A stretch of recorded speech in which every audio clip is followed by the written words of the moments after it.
Now, we've seen the Biden administration being consistent, to say the least, when it comes to America's support of Israel in its war against Hamas. What sort of Middle East policy would we see under a Kamala Harris administration? The Vice President gave us an insight after her meeting with Benjamin Netanyahu. She told the Israeli Prime Minister the war must come to an end and vowed to not be silent about suffering in Gaza. And in what CNN called a notable moment, Harris concluded her remarks by telling reporters that the war in Gaza is not a binary issue. It is important for the American people to remember the war in Gaza is not a binary issue. However, too often the conversation is binary, when the reality is anything but. So I ask my fellow Americans to help encourage efforts to acknowledge the complexity, the nuance, and the history of the region. Let us all condemn terrorism and violence. Let us all do what we can to prevent the suffering of innocent civilians, and let us condemn anti-Semitism, Islamophobia, and hate of any kind. Douglas, what do you make of those comments? I mean, it's it's first of all, of course, it's tip-top advice from Vice President Harris, isn't it? She said to Benjamin Netanyahu that the war should end. I'm sure that's absolutely fresh to him.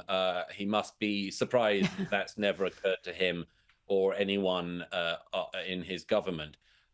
Everybody wants the war to end. But, you know, what is Kamala's plan to get back the hostages, including the American hostages that are held by Hamas and other Islamic militants in Gaza? What's her plan to get them back? She's weirdly silent about it. What is her great expertise in warfare?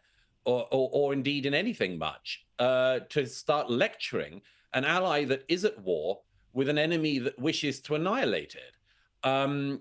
It's astonishing to me. I mean, if she wants to stop the killing, what's Kamala Harris's plan for stopping Hezbollah launching rockets into Israel, like the one this week that killed more than 10 incredible young children, Druze children, from the extraordinary Druze community in Israel? What's her plan to stop Hezbollah rocketing Israeli children when they're playing in a field in northern Israel? What's her plan? I mean, I'd love to know. The truth is, I don't think she knows. One of the things, by the way, you can also always tell when somebody really hasn't studied any complex issue is saying banalities like, this is not a binary issue. Actually, parts of this are very binary. You're either with Israel or you're with Hamas. You either want Hamas to be defeated or you want Israel to be defeated. You either want the hostages to be returned and Hamas to be destroyed, or you want the Israelis to fail in their war aims.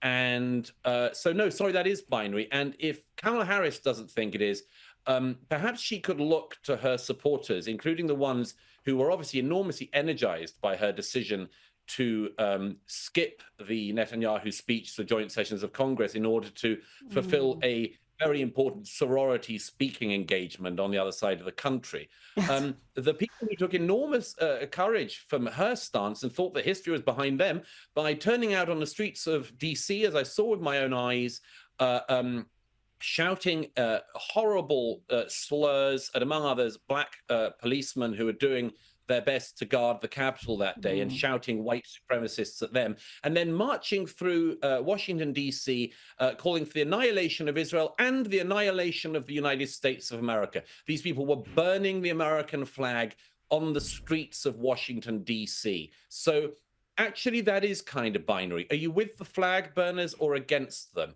I know where I stand. I wish that Kamala Harris made it clearer where she did.